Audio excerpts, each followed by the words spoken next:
Ladies and gentlemen, children of all ages, welcome to our show. We have gathered together from the cosmic reaches of the multiverse, two of the nerdiest geeks to be found. We proudly present the professor and her geeky girlness herself, Ace. And now it's time. GeekyKOOL presents Professor and Ace. Hey guys, we're live here. Wow, that was some timing there. Perfect timing, yes. Yeah. I was running a little late there, and literally as I was clicking join broadcast, I get a text saying, join me when you can, I'm starting. Yep, I was going to take care of a couple housekeeping things before you got on, but glad you're here.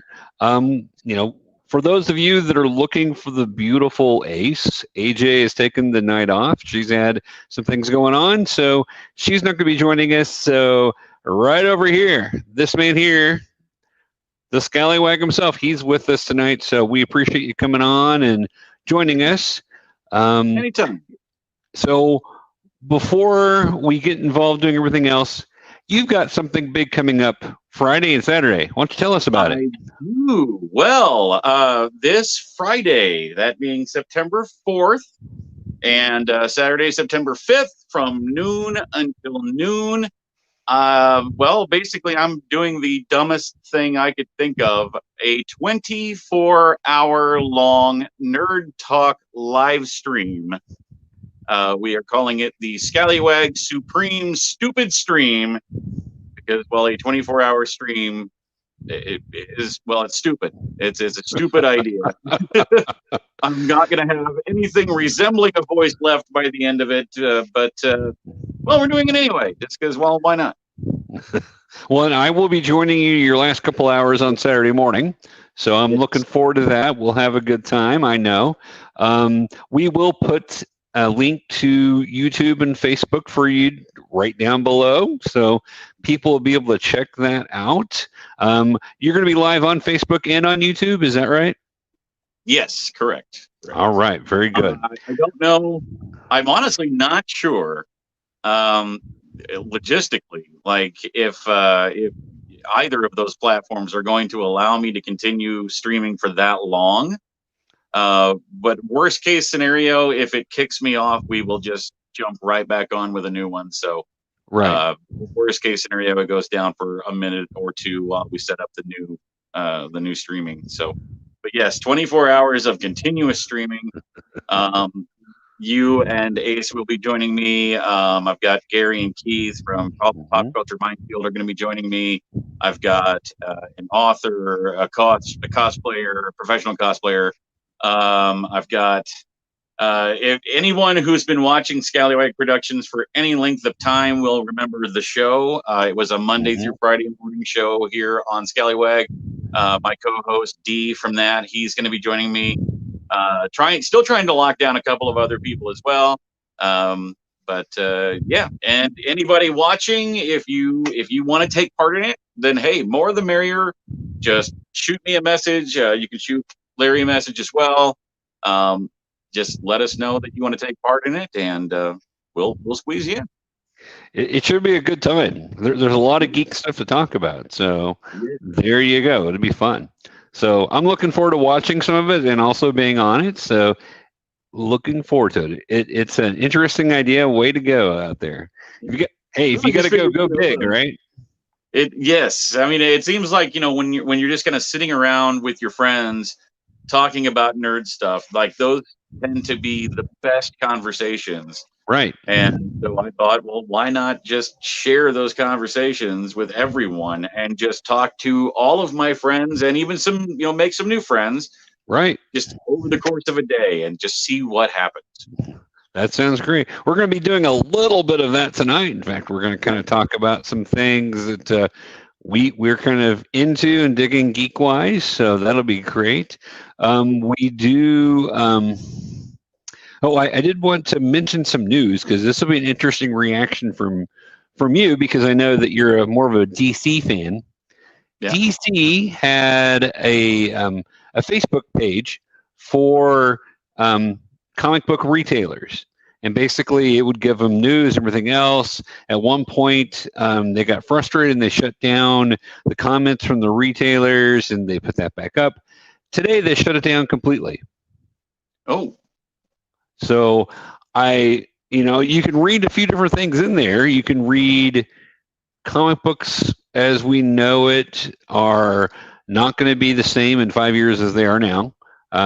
Right. DC is going to keep making comics, but is it going to be going through retailers, or are they going to be putting it on the shelves in Walmart? Are they going to be doing all digital? Some interesting things coming for sure. But I thought that was really noteworthy that they closed down the private retailer forum on Facebook for whatever reason, without notice, just kind of shut it down. Well, I know there was a thing floating around not long ago when they were getting ready to do another big relaunch of everything, and they had a bunch of weird, not necessarily, I mean, not all weird, but some extreme would be a better word, choices made for some character changes and things like that, and the powers that be basically said that if it didn't work, that was it. They were just canning DC entirely, which I find that entirely not even hard, but like impossible to believe. But right.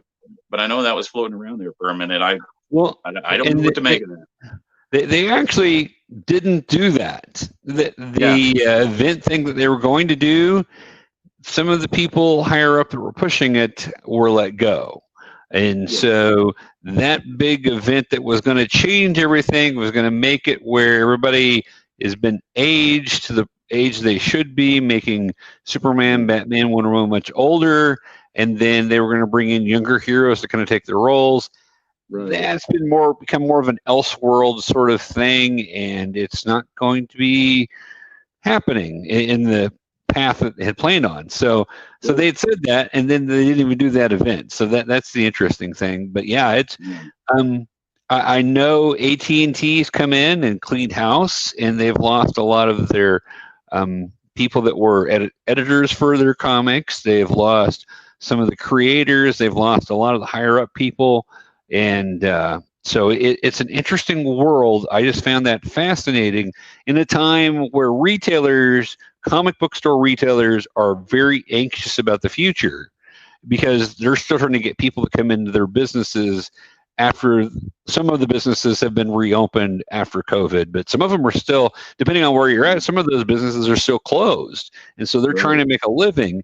And now is the time that they decide to do this with all the anxiety already there with retailers. So it's an interesting move. I don't really, and maybe it was innocent, but it just seems kind of an awkward time to do that to me, almost like a slap in the face. But wanted to mention that.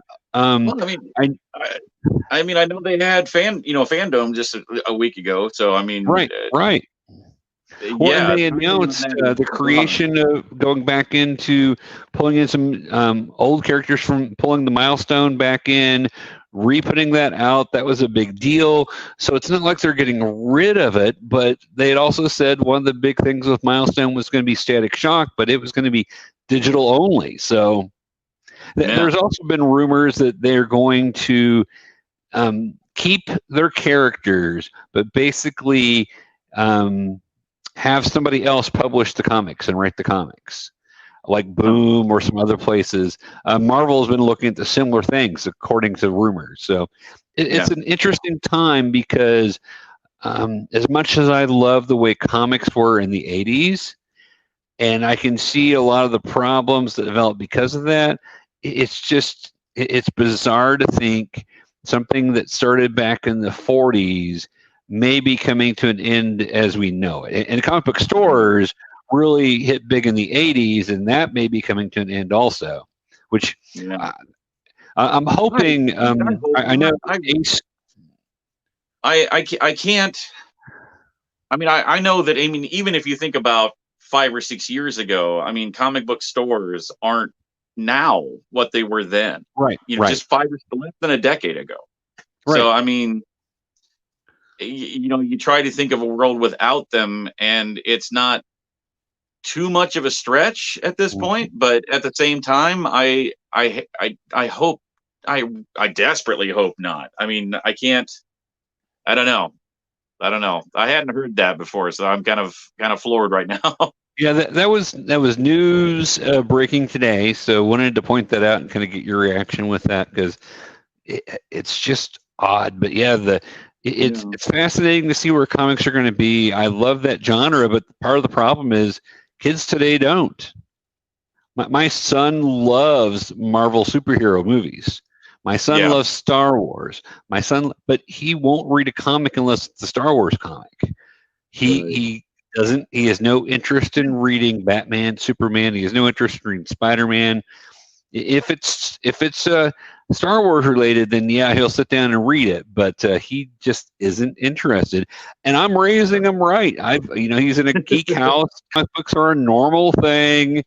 So it's, unlike, when I was younger, and I'm sure same thing you people kind of look down upon people reading comic books. I know my teachers would take them away from me if I brought them to school because that wasn't real reading. Nowadays, and my friend Chris Wilson, who's a teacher at Nixa, Missouri, he has a website about using comics in the classroom and all the stuff about how it promotes reading and how all the studies are showing that. In fact, I think he did his master's did the paper he did for his master's on that. So there's a lot of research about it, but it's just a bizarre, interesting time.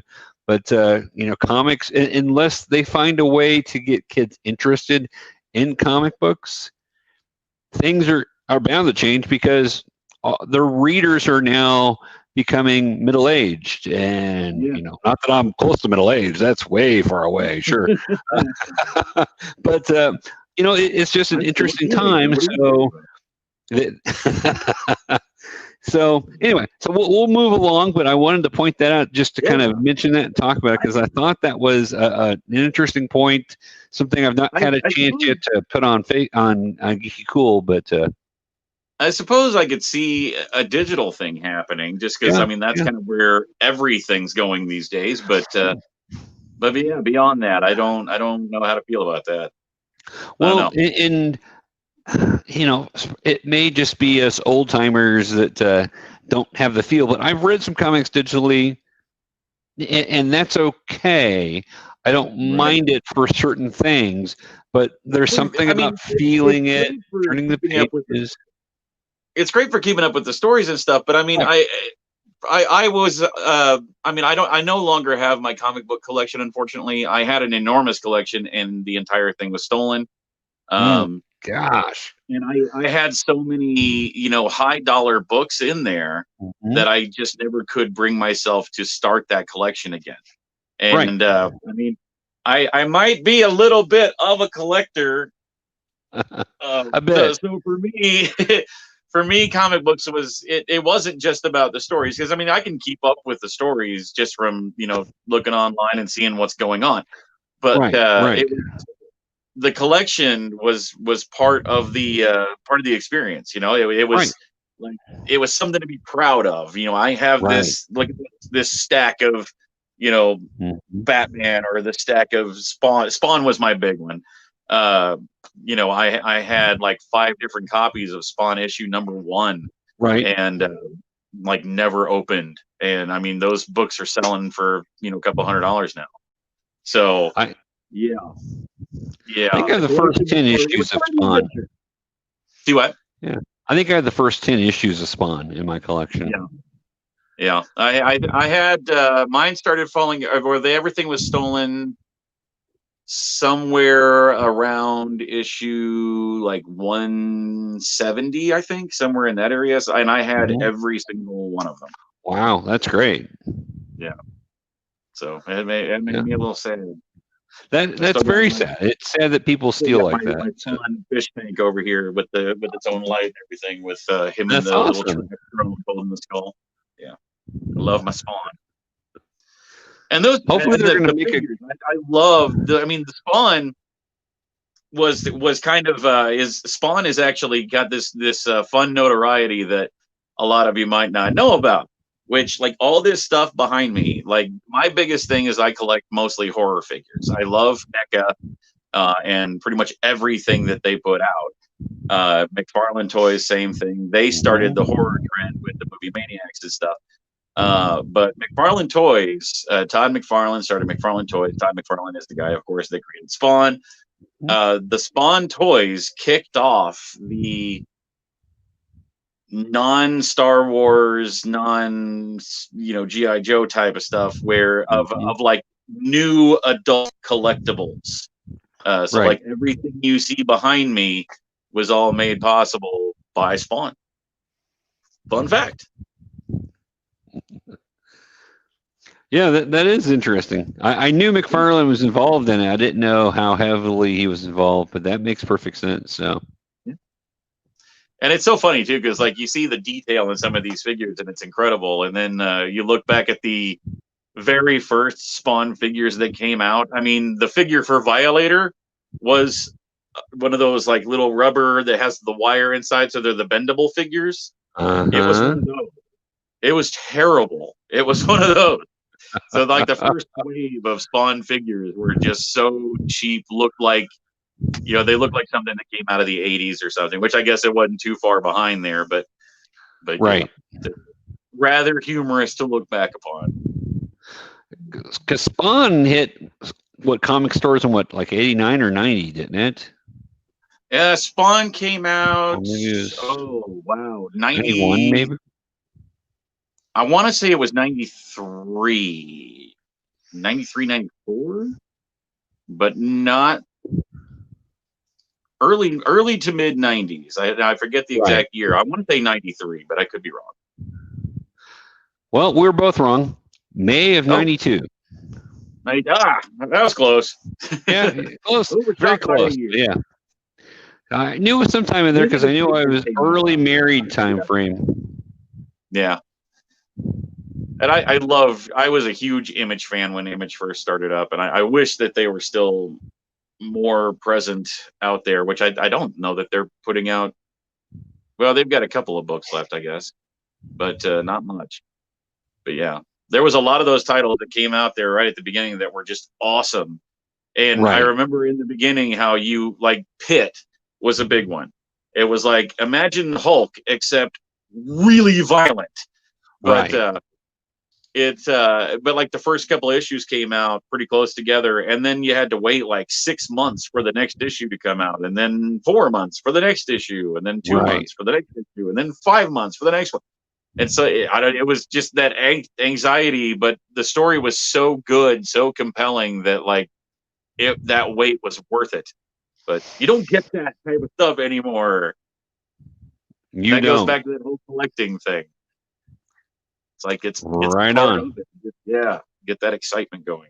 So I went and looked because I thought that Image was still putting a lot of stuff out. They're not putting out a lot of superhero comics, but there's a lot of comics that they're putting out.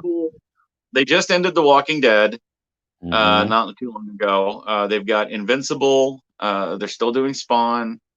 I don't know beyond that, honestly. Well, let's see.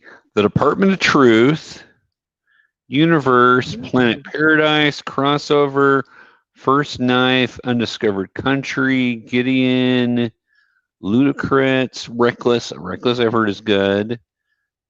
Ice Cream Man. I don't know about that one. I've heard of that one. I don't know anything about it. I just know I've heard the name. Monstrous. I've heard of that one. I've heard that one. Yeah, pretty intense. I want to say that one's getting a movie, maybe. I've heard that also. Yeah. Monster and Invincible is getting an animated show, I believe.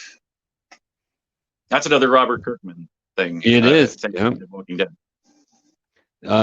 Bitter Root, The Goddamned, Savage Dragon still being printed. So there you go. I used to love Savage Dragon.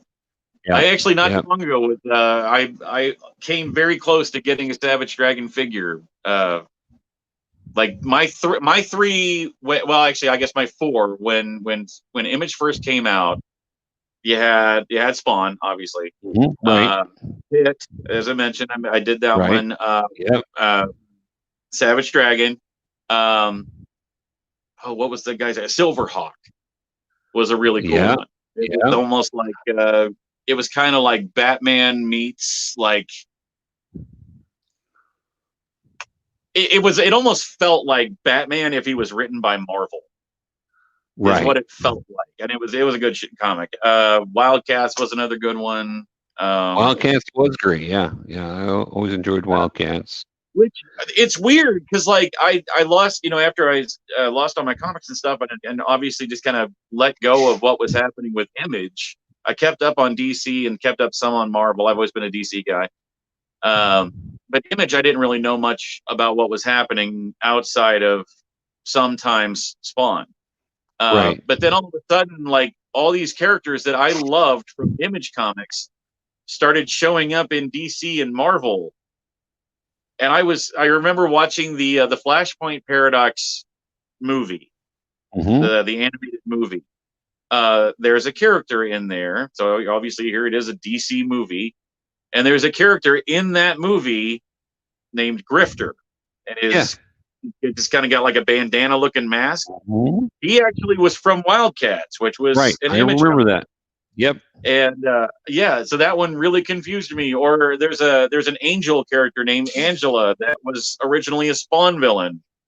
So I'm like, I don't know how all of us, and she's with Marvel now. So I'm like, I don't know how that happened, but it's confusing.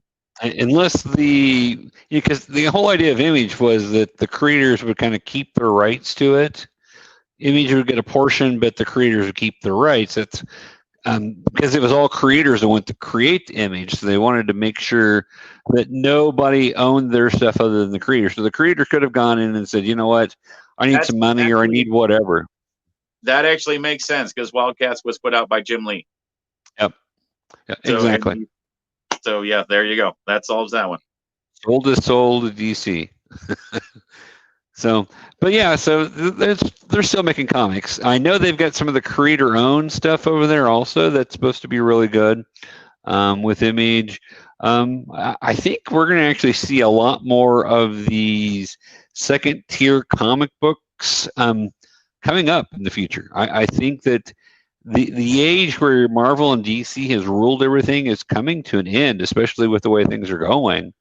Right. And if these guys can figure out a way to do things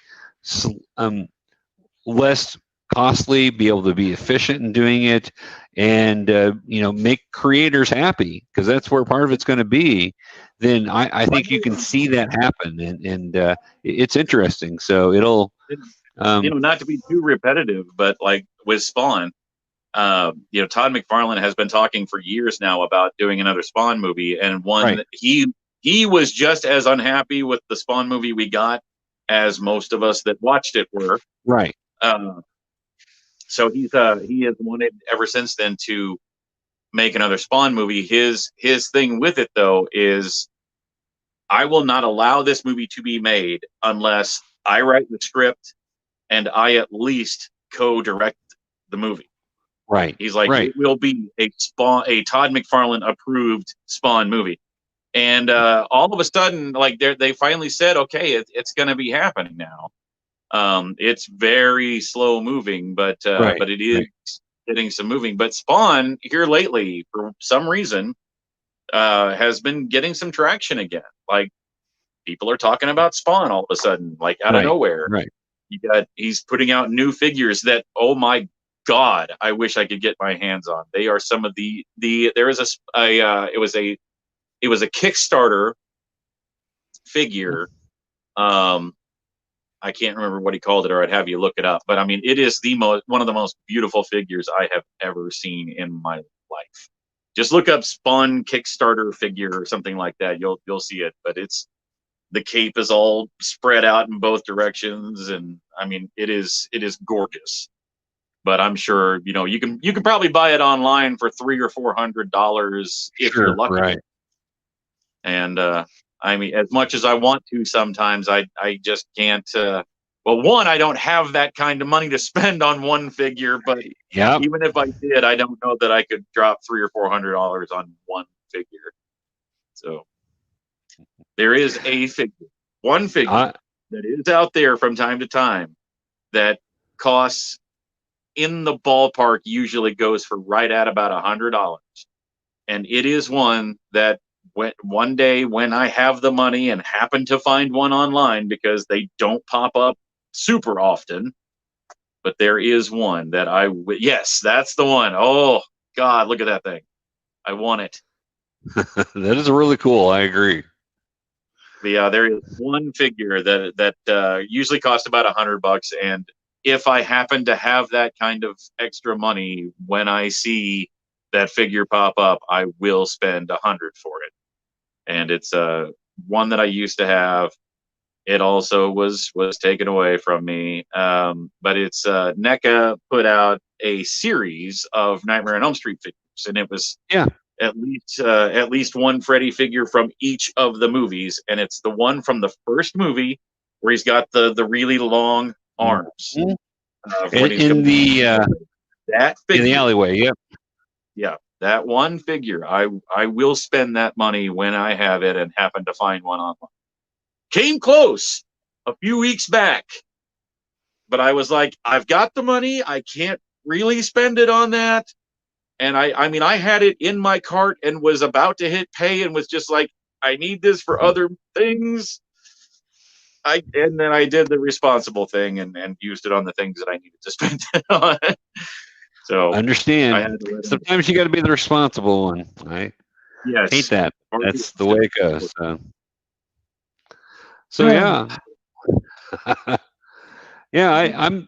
I've never really gotten to collecting the figures, and part of that's just been space and money and everything else. I stopped collecting about 93, 94, stopped collecting, was out for about 10 years and came back and got sucked back in.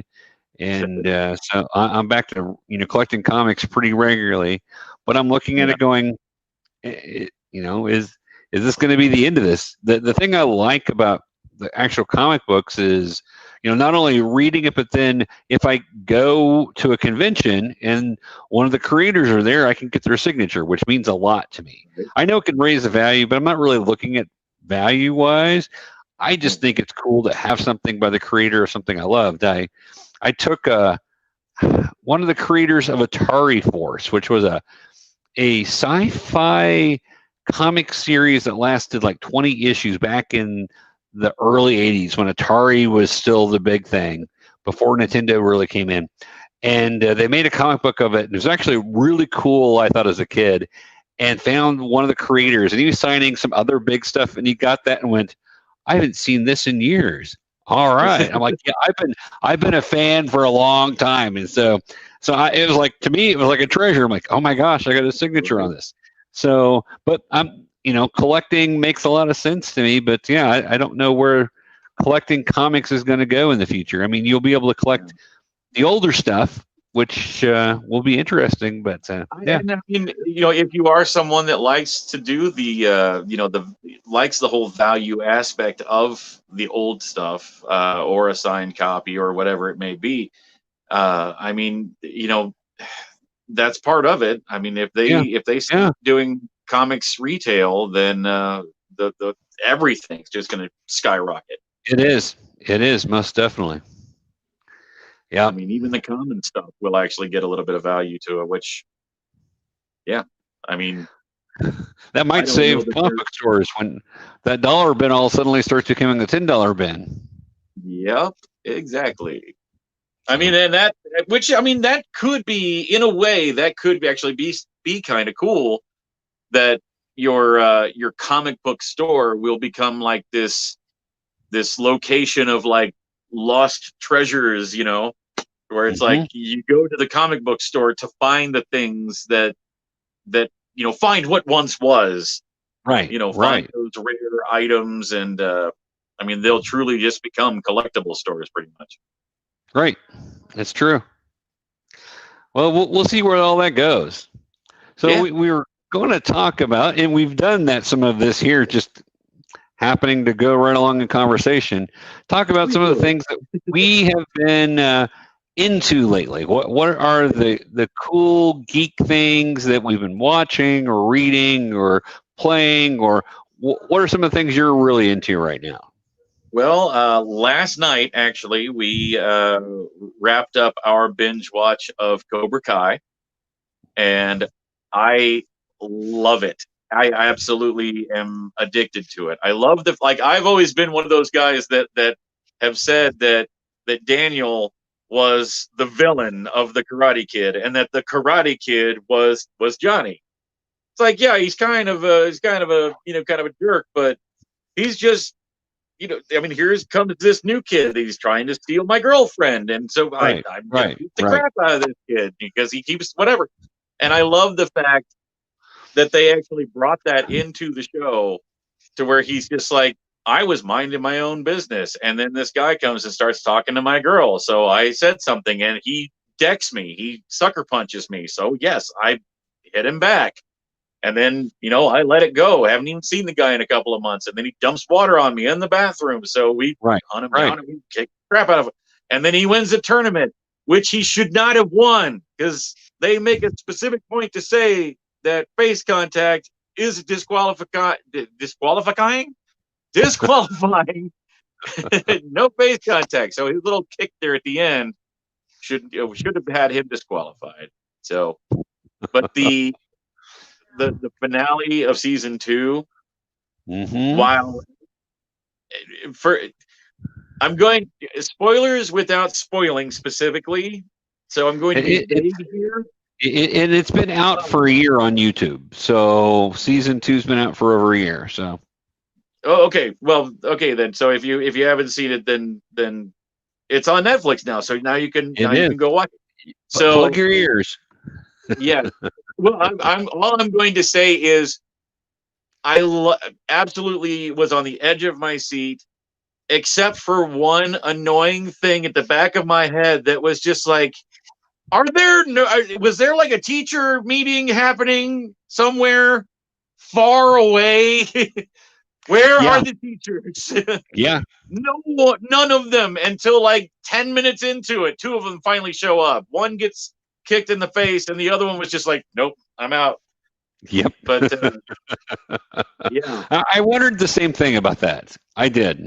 Other than that annoyed the crap out of me, but I could not let go of that one little ounce of suspending disbelief. But they were all in the rooms waiting for their students to show up. Wonderful. What's that? They were all in the room waiting for their students to show up. Oh yes, yeah.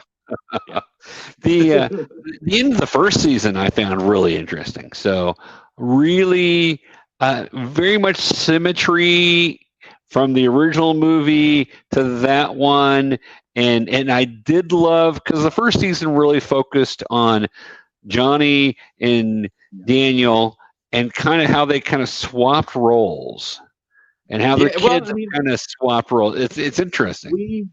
I mean, because Daniel was always kind of a douchebag. I mean, yes, he was the protagonist of our movie, but by no means was he sweet little innocent whatever. I mean, he was kind of a jerk too. So we were discussing, AJ and I, we were discussing about what is kind of the message of the show. There really is no. I mean, well, now we have a villain with Kreese, but especially for the first season, it's like there really is no villain. There's no hero. Like everyone is just kind of everyone. And even with Kreese, a little bit, it's like the message of the show is kind of just, and they really hammer it home. If you binge watch it, you'll notice how often they say it, but just that everyone, good, bad, whatever, everyone deserves a second chance. And I love that. Because it's like you've got Daniel, you've got Johnny, so you've got your hero and villain, your antagonist and protagonist, if you will. But they are pretty much equal, good and bad. Like Johnny is a good guy now, has some bad moments. Right. Daniel, still as good as he ever was, but also has some bad moments. Right. And I love that. It's just kind of like it's with the exception of like fantastical fight scenes and stuff like that. It's about as close to real life as you're gonna get. Right. Not everything is so black and white. Well, yeah, and I loved how it made you step back into Johnny's viewpoint of things.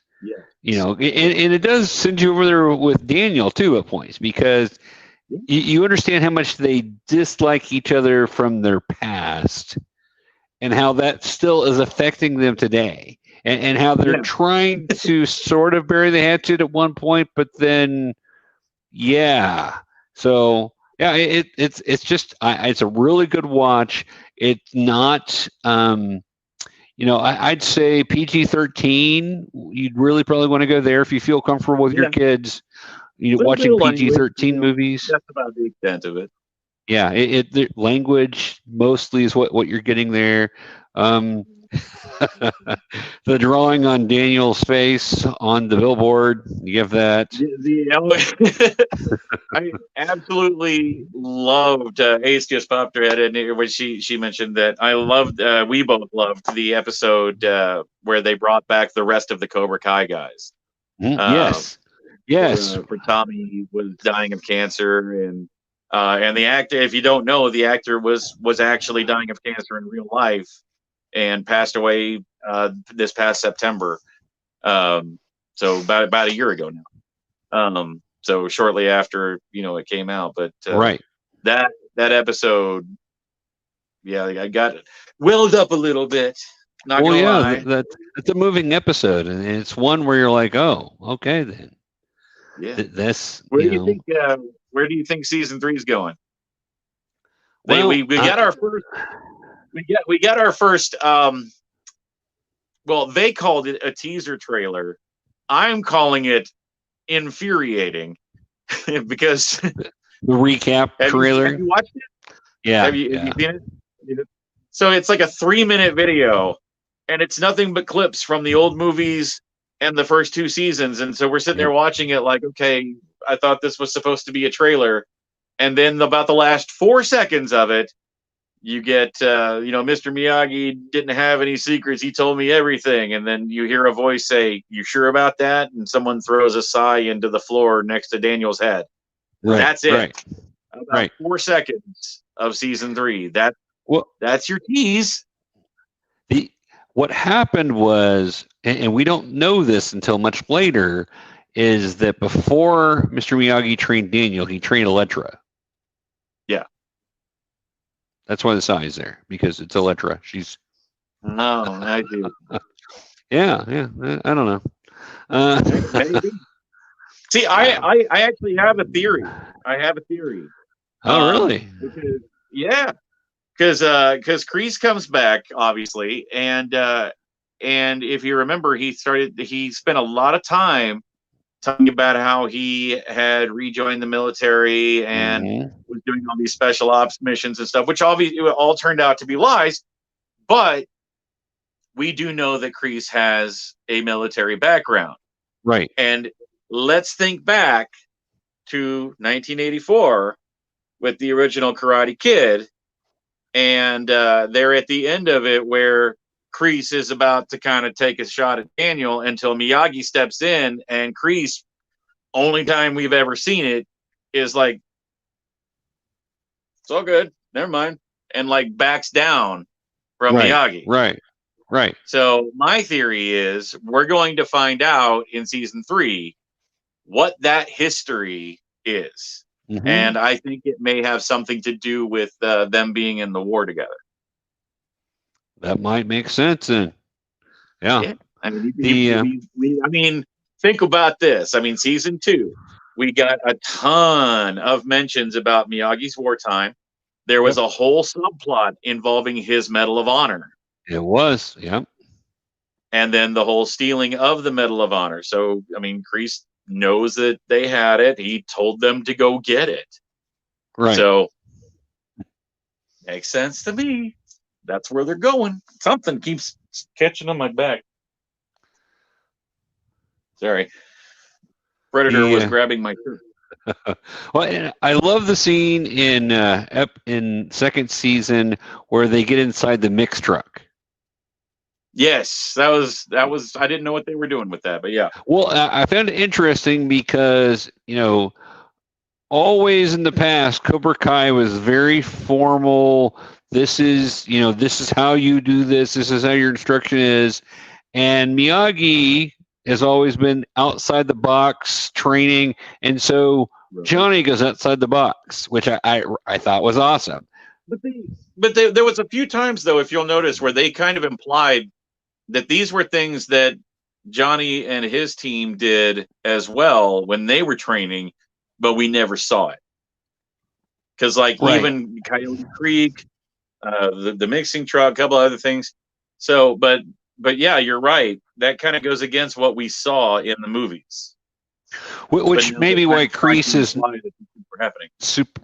Kreese wants the power anyway, but but that may be part of what's driving him to not be that way. Plus, the whole idea of no mercy and Johnny seems to bring a bit more mercy in with it than the old Cobra Kai. So, it's interesting.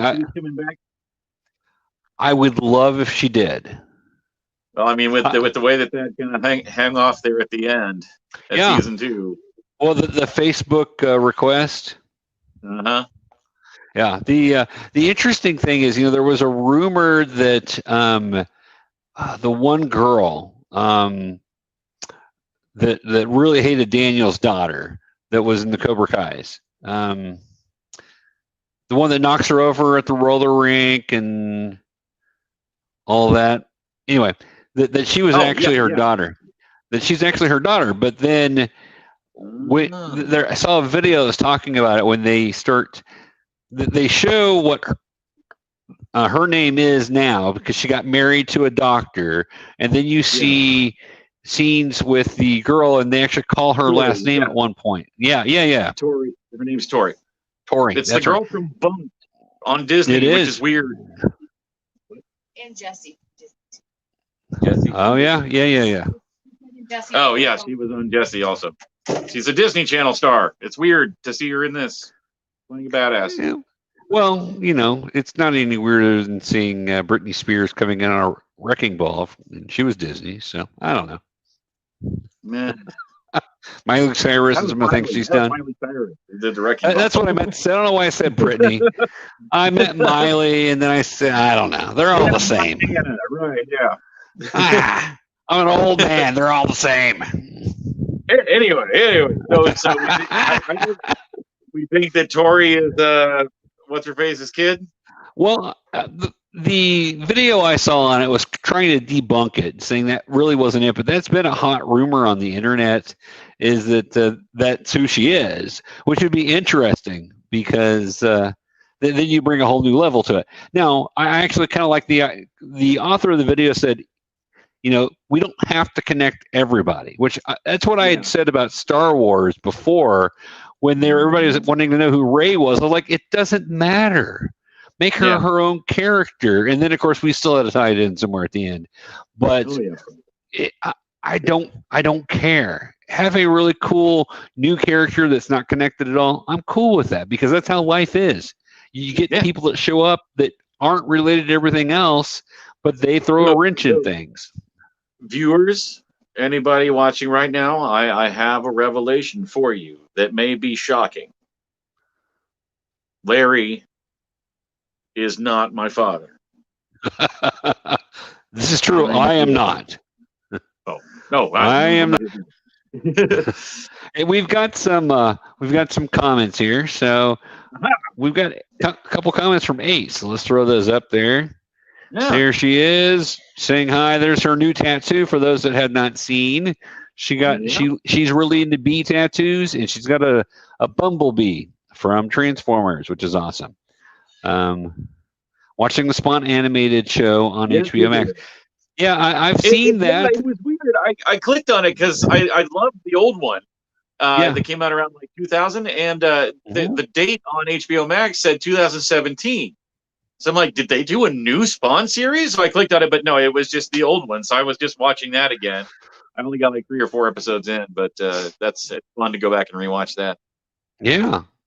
There's some really interesting things on HBO Max. I mean, I find myself overwhelmed with all the stuff between HBO Max, Disney Plus, Hulu, and Netflix. I just have so much to watch that I don't have enough time in a day. So It's well, and the bad thing is like you're sitting at home, you're bored, and you've got Netflix, Disney Plus, Hulu, Amazon, and now HBO Max, plus like all the free ones. So we've also got right, Vudu and Roku right, and all of that right, stuff. right. And yet you flip through all 37 movie channels and still can't find anything you want to watch. I've run into that a few times. Well, some of my challenge, and you probably have this with when your daughter's there with you, is that, oh man, I really want to watch this, but I can't because little ears are in the room, or my kid, I have a mouth that puts a sailor to shame. That sounded really bad, but whatever. So she fortunately, my child knows the difference between right and wrong and what's a good word and what's a bad word. And half the time she'll be like, "Daddy, that's a bad word." So I don't mind her watching whatever, as long as it's not like, too sexual or anything like that. Right. But I mean, she's been watching horror movies since the day she was born. She actually used to have, we don't have it anymore, unfortunately, but it got lost. But she used to have a little 8-inch plush Chucky, and she would sleep with that thing every night. Of course, and what's strange is like everybody would always tell me, they're like, "Why do you let her watch horror movies? She's gonna have nightmares." I'm like, the fact that she watches horror movies is why she won't have nightmares. I mean, I used to be able to pull up a picture of Pinhead on my phone and be like, "Who's this?" And she'd be like, "That's Daddy." Just because I used to dress as Pinhead at the Hotel of Terror years ago. Right. And then one day, about a year ago, she literally, like, she came over to the house and she's like, "I want to watch Child's Play." So she's watching one of the Chucky movies in the bedroom. And then, like, she went from that to where she was watching pretty much the entire Child's Play series on a loop constantly, to now all of a sudden she's scared of it. For 8 years, she not only was fine with them, but loved them, to suddenly, overnight, being scared of them.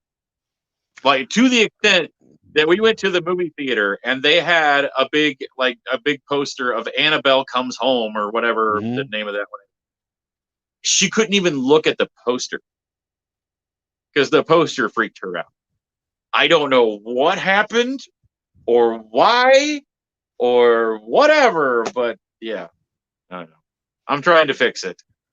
Well, good luck. I mean, yeah, I don't know what happened there either. Sometimes kids just, there's a change that happens there. Yeah. I don't know. I mean, she did tell me the other night that when she gets older that she wants to be just like me and like have a bunch of horror collectibles and watch horror movies and stuff. So I don't know. It's still in there somewhere. I just got to find it.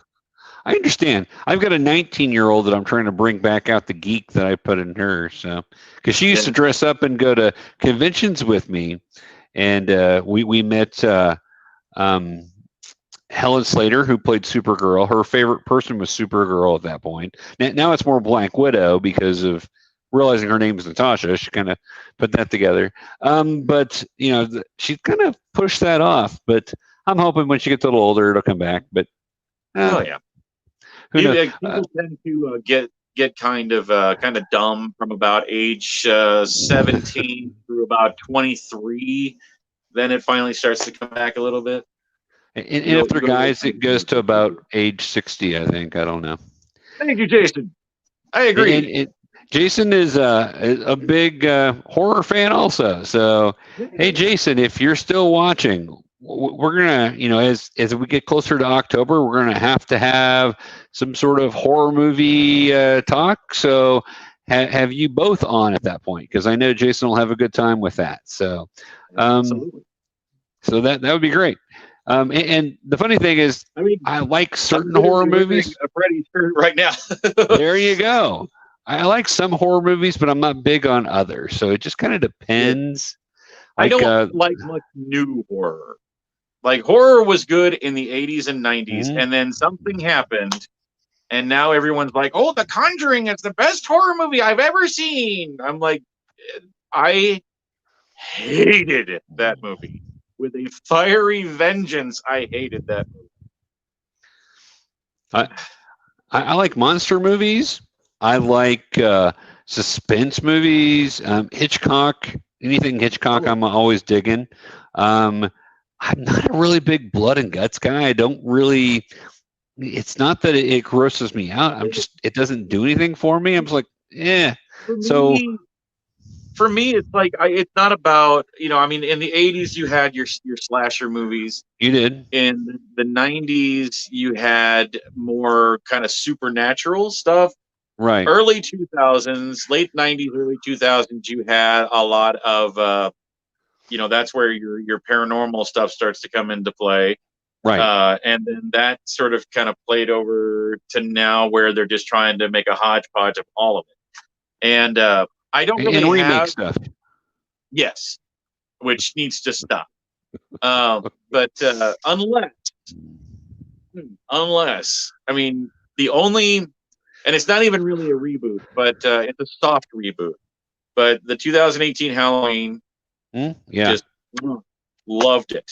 Absolutely loved it. I mean, if you're going to do that, one, give it to Blumhouse, because Blumhouse has the respect for those characters, and you need somebody that has the respect and is a true fan of those characters. Stop, and comic book movies too. Stop just hiring people to come in and make a movie because you think they're a good movie maker. They need to be a fan of the thing that they are doing. Otherwise, they're just going to start changing everything and be like, well, I know that Jason has a machete, so we'll have him have a machete. And that's going to be the only thing that you'll recognize in the whole movie. Right. Or whatever. Not that I actually kind of liked the Freddy reboot, but seeing Jason run was a nice change. That's about it. Yep. I liked the first Nightmare on Elm Street. Hated the second one. The third one I thought was a cool idea, the Dream Warriors and all that. But then I kind of got lost on it all. I just, wasn't really a big.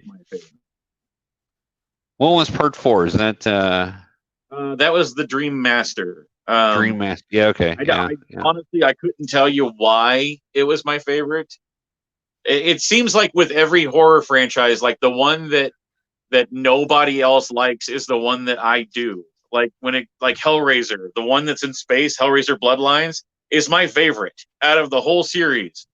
Not because it's a good movie, because it is cheesy as hell, but because Pinhead has the best lines in that one. And let's face it, you're watching it because you want to see Pinhead come out and say something cool before he rips somebody apart. And he has the best lines in the worst movie. No, not the worst movie. In the worst of the 4 that came out in theaters. Right. But yeah. I mean, that one was bad enough that it even shows that it was written and directed by Alan Smithy, if that means anything to you at all. AJ asked to say it. Is it terrible? It is. But hey, he has the best lines in that one. Yeah. Pain, how dare you say that word? The pain you know is but a shadow. Pain has a face. Allow me to show it to you. Gentlemen, I am pain. That is just, terrible movie. But he is great in it. Yeah, and sometimes that happens. Sometimes you have a really bad movie, but you have some fun lines.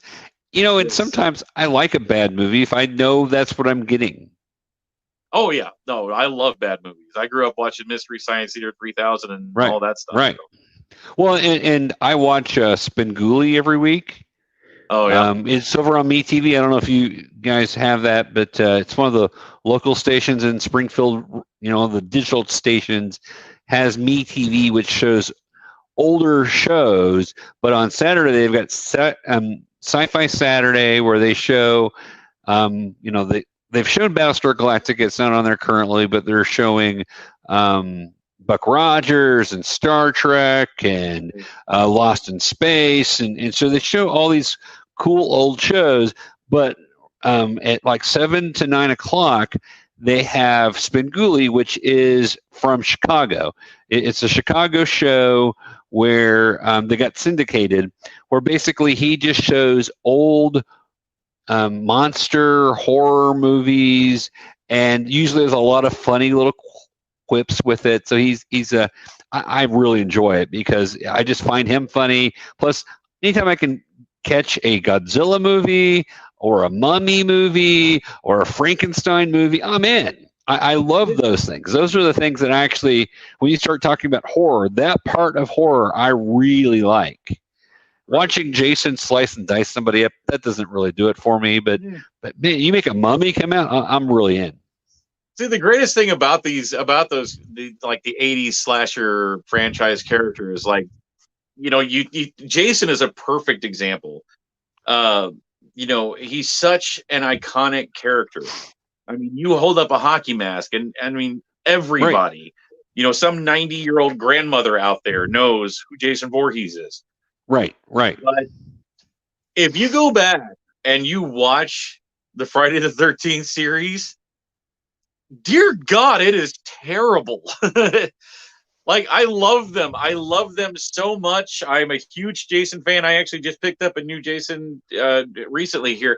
And but those movies are so bad. So bad. Yep. It amazes me that these characters have become so iconic when you go back. I mean, with the exception of maybe Freddy. The Nightmare on Elm Street movies, while yes, got pretty cheesy, like Freddy was a cool enough character that it somehow still kind of worked. Right. But like you watch the rest of them, Halloween, Michael Myers is my favorite. You watch the Halloween series, like first one, great. Second one, pretty close to being as great as the first one. Everything after that, while great, pretty damn cheesy. Very, very, very cheesy. Until 2018 where they actually made Michael scary again. But, my favorite Halloween one, and I have no idea how I even saw this, was Halloween 3, the witch one that had nothing to do with Michael Myers. I actually got the 3 kids from that right over here. That's actually a pretty fun one. Now, it's very cheesy. Hey, hang on. It's horribly cheesy. But I don't know. Can you see Yes. them? I can't tell you. Got the TV there and everything. Uh-huh. Yep. So yeah, that was a somewhat recent find.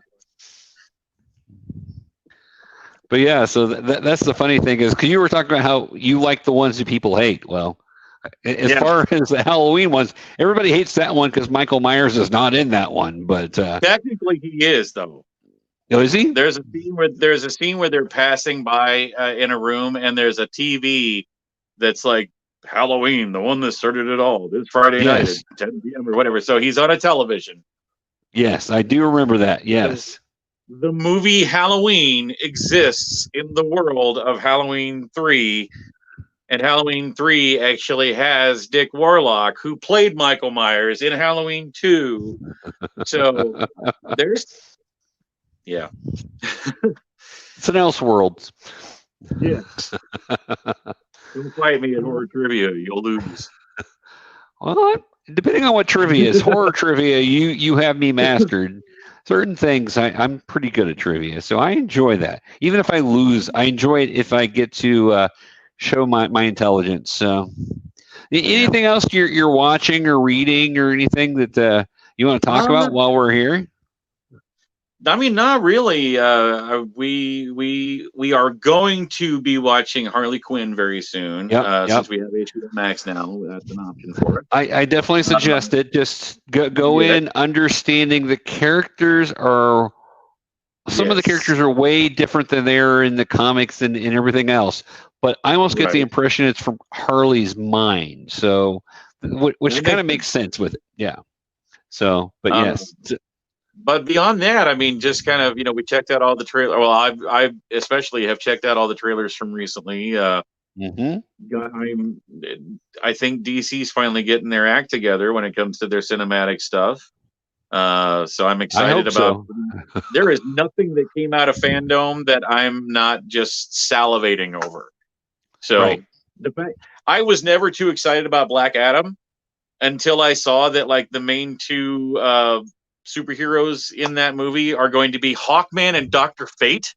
Yep. Oh my God. Yes. I I'm am in. a huge Dr. Fate fan, and like I've been begging for him to be done right on camera. Give a Dr. Fate movie. It'll never happen. Well, it's finally happening. And I can't wait. No, I'm with you. I was excited for it because I knew The Rock was a huge fan, and for him to sign on, that meant they were going to have to do some things right. And the fact that they're going to the 40s and you're going to meet part of the Justice League there, Justice Society there, which I am a huge fan of the Justice Society All-Star Squadron, which was the subgroup that happened in the 80s going back there. But I love those characters, so I'm super stoked that we're going to get that. That'll be awesome. One of the things that I've been watching that I'm digging, but I'm not really sure why, is Netflix Warrior Nun. So it has some really cool martial arts stuff, but it's just weird. It's a weird, bizarre tale, trying to understand what's going on. Right. But it's cool. So, and you get a group of girls that can kick butt, and you got one that has something magical about her. I won't give away what it is, and but it's just a strange thing. But I'm enjoying it. I'm almost done with the first season. It got renewed for a second season, which is pretty cool. Still watching, trying to get caught up on the Chilling Adventures of Sabrina, which I know AJ's a big fan of. Yeah, I never got into that one. It took me a while, but I'm kind of into it, so been enjoying that. Let's see. One of the things I'm spending a lot of time while I'm writing for GeekyKOOL, sometimes I'll have the TV on, and one of the local stations here in Springfield shows Star Trek from like 7 o'clock till midnight. So they show the original series, Next Gen, Deep Space Nine, Voyager, and then Enterprise. Yeah. Just back to back to back, and they've got them right. They've got them one episode after another. So if you see something happen in, especially like Enterprise or Voyager or Deep Space Nine that has those continuing lines, it all continues. So they're not jumping around. The problem with some of those things is they jump around so much on the episodes they show, but they're showing it consistently. So that's been great because I can watch that and enjoy it without paying super close attention. Right. So anyway, that's kind of the things that I've been into. So yeah, it's weird to say that, like with a pandemic and having so many, like with us homeschooling my daughter and stuff, like I'm staying home. I haven't gone back to work, and since I'm pretty much taking care of her all the time, so you have all this downtime, and yet there are still so many things that I need to catch up on. Right. Like I still haven't caught. I still haven't seen season 2 of the Umbrella Academy yet. I have not yet either. Season 1, for that matter. We wow. saw like 3 or 4 episodes of season 1, and that was it. So yeah. So you get caught up on that. I'm trying to think of what we did go back and finish. We finished The Tick. I almost wish I wouldn't have, because they canceled it after season 2. Right. And it was finally getting, like, I mean, the way that it ended, though, was beautiful, and I'm glad that was the finishing shot. But, well, I'll just tell you because it's not really a spoiler, but it ends with the Tick and Arthur, like, walking out through the front doors into, like, blinding white light outside. And for the very first time in the entire series, you hear Spoon! So it was beautiful. That is beautiful. Yeah, I mean, I was a big fan of the cartoon in the 90s. The Tick Yes. cartoon was awesome. It was so fun. Um, and then I started watching the series. I'm like, so is this all in Arthur's head? And I just was having a hard time with it. I'm like, nobody else really sees him or talks to him, but he's seeing them, and that just was kind it of for, threw like, me the for a first loop. episode, and then they finally realized, oh, okay, no, it's not. But they played it that way for a minute. Yeah. Yeah, well, I guess that may be where I stopped with it. I'm like, I don't know. And then I thought, No, I'll come back to that this. didn't last past the first episode. Well, and I What's think great, like, he shows back up in the second episode, and he's got a completely different suit on, and Arthur comes up, and he's just like, "You look different," and his response is just simply, "Thank you," and then he just starts talking about something else. which is true Tick form. So yeah. Yeah. I also You didn't can think the actually Tick watch was big enough. the entire '90s cartoon series is actually on YouTube. You can watch the entire thing for free on YouTube. See, there you go. I did not know that, but I love that series. That was a ton of fun. Between that and the X-Men cartoon and the Spider-Man cartoon, and then of course on the DC side, Batman the animated series, Superman the animated series, and Justice League. Man, we had some great cartoons in the 90s. So Yeah. I would love to see a resurgence of some of that, and I don't know. They keep trying, but they just never get it right. So I don't know. well, I'm hopeful that with Disney Plus putting out Marvel cartoons and stuff, because some of those have been pretty decent. So I'm hoping that'll really get some traction. And then with some of the cartoons that are over on HBO Max, I'm hoping that will kind of spark some series there. Right. And I think Harley Quinn was a big hit, so I'm hoping that will continue along those processes. So Yeah. I mean, we'll just have to sit back and wait and see. Yep. Harley Quinn, I think, especially will. I mean, it's definitely gotten some major popularity. So I think that group may be like, who's the showrunner of that? Do you know? I'd have to look it up, but we can find that out. I was going to say, well, maybe they'll end up being like the new Bruce Timm, that right will kind of take over doing all the animated stuff here for a while. Maybe. So did you happen to see the live action Harley Quinn and in the Girls movie? Did you see? I know it's on HBO Max. Yeah. I've seen Birds Spring. What'd you think of that? I didn't hate it, but I also thought it was weird. Yeah. It was very weird. Like, I mean, you've got two of my favorite Batman villains in there, and I don't understand what was going on with that. I mean, if they came out and said it, I missed it. But they were at least implying that Black Mask and Victor Zsasz were lovers? Is that what was going on? Yeah. It was implied. It was definitely implied. Yeah. I don't know if they ever came out and said it. But, I mean, while I don't have a problem with, having, if you want to have two male love interests, that's fine. But if you know anything about Roman Sionis and Victor Zsasz, that does not make sense.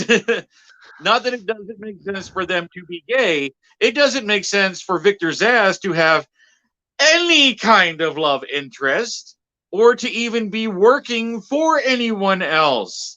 Right. He kind of doesn't play well with others. Right. So if you're going to use Victor Zsasz, use him right, please. But don't change the core of the character. You what? Don't change the core of the character. He's like one of the top two most psychotic Batman villains in existence. It's like Zsasz and Professor Pig. Right. You want to have two villains in a movie together? Put those two together. You'll have a Batman horror film on your hands, and it'll be beautiful. But yeah, no, I mean, but I didn't hate the movie. Of course, I didn't hate Suicide Squad. Right. I didn't hate it. But then again, as previously mentioned, I like bad movies. Right. Right. I mean, I can watch something that's terrible. See, okay, I have this curse.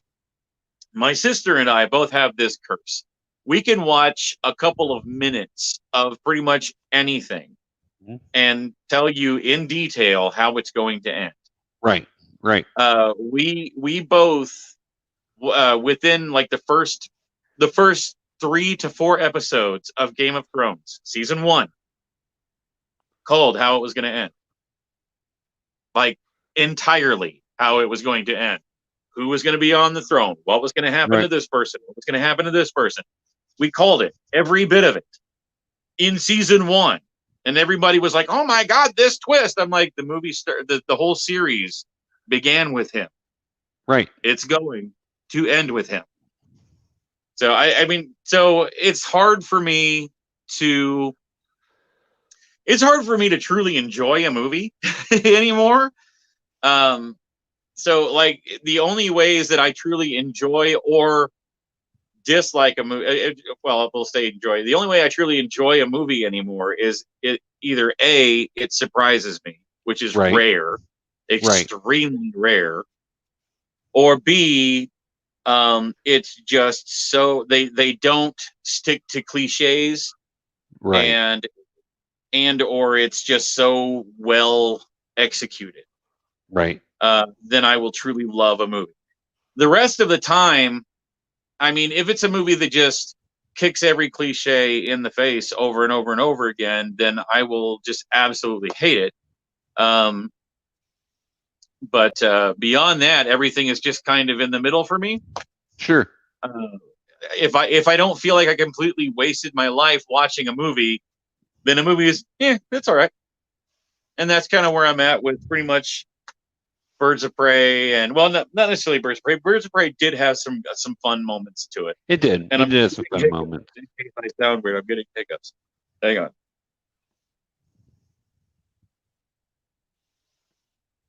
Okay, I think they're gone. But that's where I was at with Suicide Squad. No, it may also be why I didn't mind BVS so much. Sure. Well, I didn't hate Suicide Squad, the first one. I did not like the Joker in it. That was the thing that bothered me the most, was the Joker.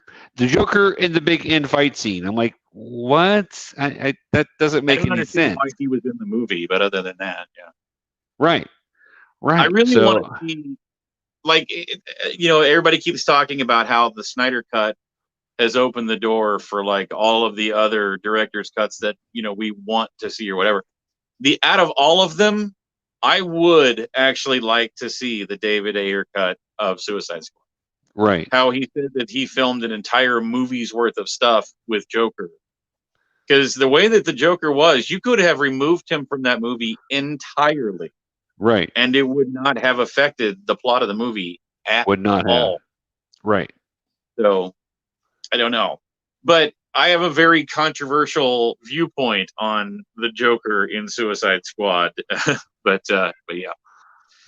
Everybody always talks about Heath Ledger and how wonderful Heath Ledger was, or how wonderful Jack Nicholson was. And I'm like, they played their character very well.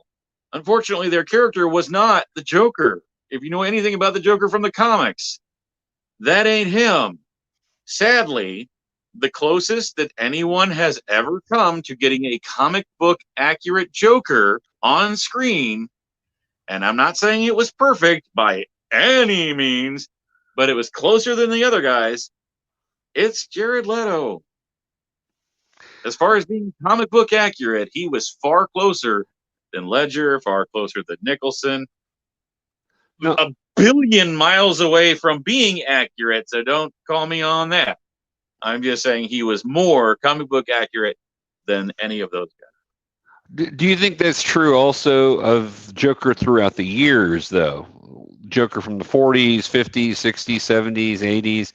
Because I see that the Joker's evolved, and I know they've got this idea of the 3 Jokers now going on in DC. I don't really know what's going on with that, but I see those characters as being accurate for certain time frames of the Joker. They pull certain parts of the Joker. Yeah. And those are the parts that everyone focuses on. Right. Even the animated series, for that matter, got the Joker wrong.